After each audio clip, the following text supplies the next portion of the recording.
शेर सुन लीजिए। शेर अर्ज़ है कि आप ही की है अदालत, आप ही मुनसफ भी हैं, ये तो कहिए आपके ऐबो हुनर देखेगा कौन।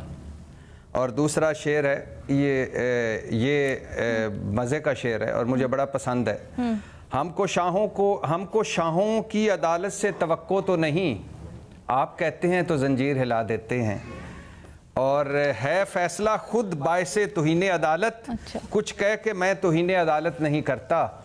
मैडम शेख, मुझे तो ये समझ नहीं आ रही कि उस मंतक की, उस लॉजिक की, उस सोच की कि 2 फुल कोर्ट इजलास हुए और उसके बाद इज़्ज़त माब शहबाज शरीफ साहब को बुला लिया गया या उनसे मुलाकात की ख्वाहिश का इजहार किया गया और फिर उनको कहा गया कि ये हमारा मामला है, 6 जजेस का, हमारे घर का मामला है, आप इसे ज़रा सॉर्ट आउट कर दीजिए।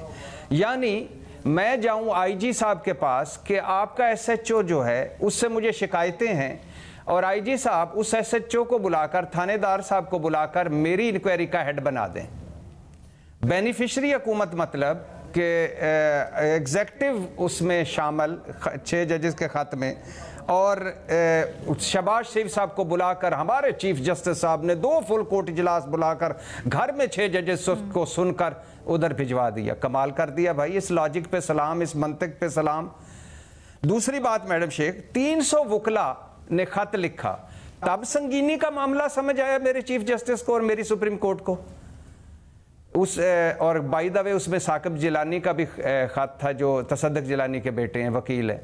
लेकिन तब मेरे चीफ जस्टिस साहब को नहीं पता चला जब 6 जज साहबान ने, मतलब 80% हाई कोर्ट खत लिख रही है और कह रही है कि हम गैर महफूज हैं, हमारे घर गैर महफूज है, हमारे ख़ानदान गैर महफूज हैं, हमारे मास्टर बेडरूम गैर महफूज हैं। उस वक्त चीफ जस्टिस साहब शहबाज शरीफ साहब को बुला रहे थे और आप बड़ा आज खुद नोटिस ले लिया है। समझ नहीं आ रही, इस लॉजिक को भी सलाम। और तीसरी बात मैडम शेख, क्या तसद्दुक जिलानी साहब ने जो पढ़ा वो के जजेस, वो मेरे चीफ जस्टिस और मेरे फुल कोर्ट 2 इजलासों में नहीं पढ़ा गया? तसद्दुक जिलानी साहब फरमा रहे हैं कि जजेस ने अपने खत में सुप्रीम जुडिशल काउंसिल को मुखातब किया है, इस वजह से इनके ख्याल में कमीशन इस हवाले से इंक्वायरी का मुनासिब फोरम नहीं है। तो जब जजेस ने 6 जजेस ने जुडिशल काउंसिल को मुखातब किया था तो ये शहबाज शरीफ जुडिशल काउंसिल था। अच्छा, फिर आगे आई तीसरी बात, हुकूमती बदनीति मुलाहिजा फरमाएं। अच्छा, तसद्दुक जिलानी कह रहे हैं कि 6 जजेस ने खत में जो इल्जामात लगाए इनका टर्म्स ऑफ रेफरेंस में जिक्र ही नहीं है। ये खत पैरामीटर 209 के दायरा कार में आते ही नहीं है।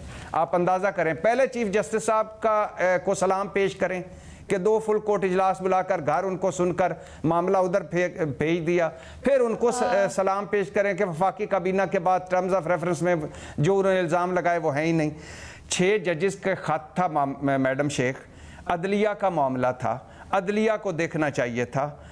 फुल कोर्ट बुलाकर, आप फुल कोर्ट में एक तजवीज़ ये कि नज़रसानी या अपील का इख्तियार नहीं होता, चलो ठीक है, फुल कोर्ट बुलाकर सुप्रीम जुडिशल काउंसिल में ले जाकर या सुप्रीम कोर्ट के under judicial council judicial commission बनाकर, या ये जो 7 रुकनी बेंच बनाया, मुझे इस पर भी कोई एतराज़ नहीं।